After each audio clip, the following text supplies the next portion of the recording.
They claw back and then ultimately for you to pull this out. How satisfying is it for you guys? We stole our win.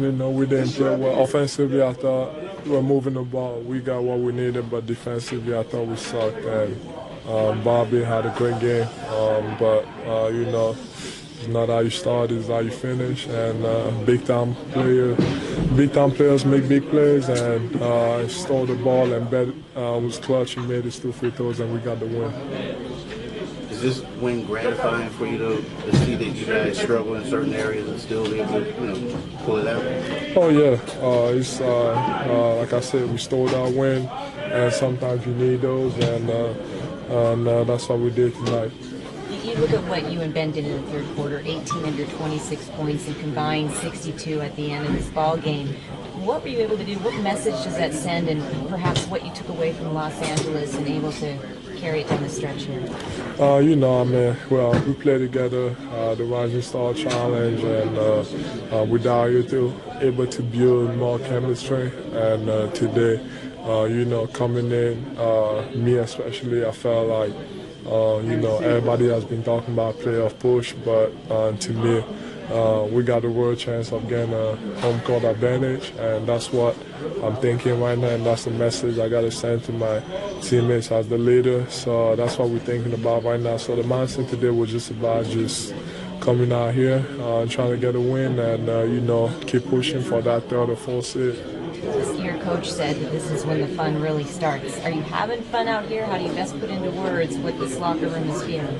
Oh, it's fun when I have games like that. It's fun when my teammates that I know is going to be by my side for the next couple of years. Is having games like that is good for the morale. We still got a lot to work on, but the future is bright. Joel, what is being a part of the All-Star experience? Such an early part of your career do for your career as compared to the second part of the season? It was great. It was an amazing experience. To me, it was really special because I went through a lot, missing my first 2 years and losing my brother. So I had a lot of fun. I was nervous, I was anxious, but when I was getting introduced, it's kind of shaky. But during the game, as soon as I got that first dunk, everything was fun, and but I had fun. And tonight I wanted to come out here and be a better defensive player, since Coach D'Antoni doesn't think that I could guard when he took me out at the end in the All-Star game. That's my guy too. But it was an amazing experience, and I love every. First of all, we need to steal. And I saw Joe get it, and he just kind of like lobbed it to me. I was like, oh, I got to get it. But instead of my time line, I knew I was going to knock him down. It's one of those things, you have to have the mentality. So, I was put to the line, and I can't be thinking, I'm going to miss him. So. Hey, did you ever win a game from the foul line like that before? No. Not on any level? I don't think so. Ben, to be 6 games above 500 for the first time in 6 years, have you, at any point, do you feel the weight of the city as a leader on this team? I think, one of the leaders on the team. I think we share it between Joe and JJ, Cub, guys like that. We share it a lot, and I think that's a smart way to do it, just because we learn from each other. We've been getting a lot better. Ben, this is the team's first win in almost a month on the road. What can you say just from relief from that first win on the road and also coming back from the All-Star break? Yeah, we needed it. It was a big win. We all knew coming in it was going to be a weird kind of game, just because we had that little break and everyone's kind of either checked in or checked out. But I think we held it together and played well. Ben, only 2 years in, what advice could you give a rebuilding franchise like the Cavaliers? None, unless I'm on their team. Man, how satisfying is it to win the game at the line? Better than eating popcorn? Was that popcorn? Yeah. I think it was. Wait, what's the question? To win it at the line. To win at the line. It I think it was big, but guys know when I step up to the line, in situations like that, I shoot it with confidence. And coaches know that. Briefly run us through like that last minute through crunch time. You guys are down 5, and all of a sudden you came up with a big second chance bucket. Then Joel's steal leading to those big free throws for you. Run us through that real quick. I knew we needed a bucket, and then obviously I missed my layup. I got the rebound, put it back in, and then I came down and getting a stop. I think we executed great. Joe got the steal, which was huge. We needed that. So those 2 plays within itself, I think, got the game within our reach. How big is it for y'all when you play kind of bad like this, but to be able to step up and win it in the clutch? Yeah, it was huge, especially the first game. It's always tough. So I think the next game is going to be a lot easier. We kind of have a little bit of our rhythm back and ready to play next. With your team at all 2 months ago, December 18th, a long time ago, but how that finished and your ability to kind of learn from that. Do you talk at all about the last matchup? Doesn't mean the last time we played Chicago? Oh, the game here? Yeah. A little bit. We've played them recently, more recently than that, and so like you're more apt to reference, the most recent game. I think the game here in Chicago where Chris Dunn, was really, really good, and I thought that he did a great job of guarding Ben. We anticipate, that again, but we do reference it, probably not as much as the most recent time that we played them. I don't know if everyone's talking about playoffs, but this is a completely different feel for you after close All-Star, being as though you didn't lose anybody due to trades. Remember in the past, you always start. Yeah, that's right. And it's something that, from the city's perspective, the fans' perspective, and for these guys' perspective to take continuity and move it forward instead of hack away at it and chop it down, this is a different phase for us. And, we respect it. We appreciate it. It's not anything that anybody's taking for granted. It's not anything that people feel entitled or that we've arrived. We still feel very much in an appropriate fear mode that we have to earn stuff.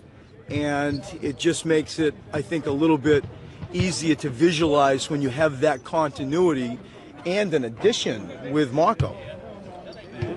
The Bulls have made some lineup changes that indicate they're even fuller into a rebuilding, tanking, whatever you call it, mode. What's the key to maintaining or building a winning culture when you're losing, when you're in that rebuild mode? It's always about the energy. It's always about development. It's always about relationships. And, to help somebody, to find a way to help somebody develop, to understand sort of the intricacies of what makes somebody tick, what motivates somebody. Everybody's motivated by different agendas, and it's not polluted, it's not harmful, it's just human beings. And, we've lived a life where you really just tried to find ways to help young guys stay in the league and get better and earn an income and coexist in an organization and help build a culture. But it starts with relationships and development. So winning 10 games, 18 games, that hasn't scarred these guys mentally. You know what I'm saying? They've come out of it. My guys have. Okay. If you went to TJ and you went to Covington as an example, nobody discounts that it wasn't difficult. But in relation to, now they're used to losing, that's not true. In many ways, it's made us harder. It's made us more resilient. We want it even a little bit more. We're not disrespecting, our past to now be in a position where now we have a legitimate chance to win some games, and hopefully play in the playoffs. But I don't believe, in fact, I don't believe it at all that it scarred people. I think the players would be also a good resource to ask that question from my perspective. If you went to Jeremy Grant, Jakar Sampson, Robert Covington, TJ McConnell, they're playing. They're getting NBA minutes. It's gold. There is no price tag you can put on the experience of being on an NBA court and getting NBA minutes. Is Covington a lesson for teams in that situation, that nobody is a placeholder? No matter how fringe you are at the beginning, you can still become a foundation player. It seems like that's his story. Well, and you could put TJ in that same mix. Like, Robert was rewarded with a lucrative contract, and so his story is probably easier to tell and sell. T.J. McConnell is the same thing to me. Like, those two guys are poster childs to what we hope to achieve in relation to developing somebody and giving them opportunity. And the collision of the two equals that. And, you know, Dario we drafted, Joe we drafted, you know, JJ we recruited, but Robert and TJ especially are keepers, a phrase that we termed back in the first years of my time with the 76ers. Do you think Covington was a keeper, was perceived as a keeper when he came in? No, no, none of these guys were. You know, Robert had the ability to shoot, and then we really, you know, jumped him hard to guard, and then he bought in, and he's good people, and so he became, you know, in our world, what we call a two-way player. TJ just plays with his heart in his sleeve and has always sort of done that and took the opportunity and ran with it. But never did we think, oh, yeah, these guys are going to be here forever. Like, they fought for stuff and earned their right, and now that they really are a huge part, for me, of our cultural fabric. They're good people. They really are good teammates, and they're good people. The league is also super sensitive about whenever that word comes out. But, like, aren't fans smart enough to understand, like, the process that you guys were going through and, like, knowing that, you know, hopefully if the organization's doing things right, the better days are ahead? I'm just, you know, the sensitivity to it kind of just bizarre to me.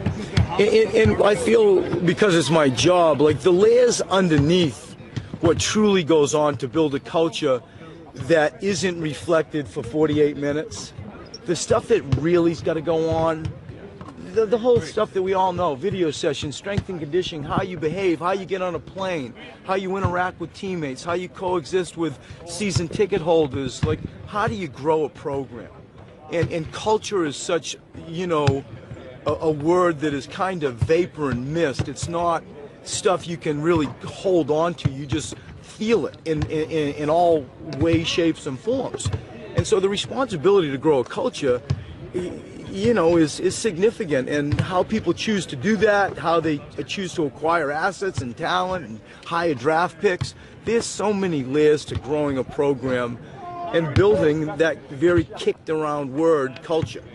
You guys are, you know, on the verge of being in the playoffs and all that. Did you expect to be here when it got to this point and going forward from where you I did. You know, I did. I felt like the journey that we have all been on, endured by, you know, administrations and owners, and especially the fans, you know, it needed to produce this type of hope. It needed to produce this type of time frame where we're close.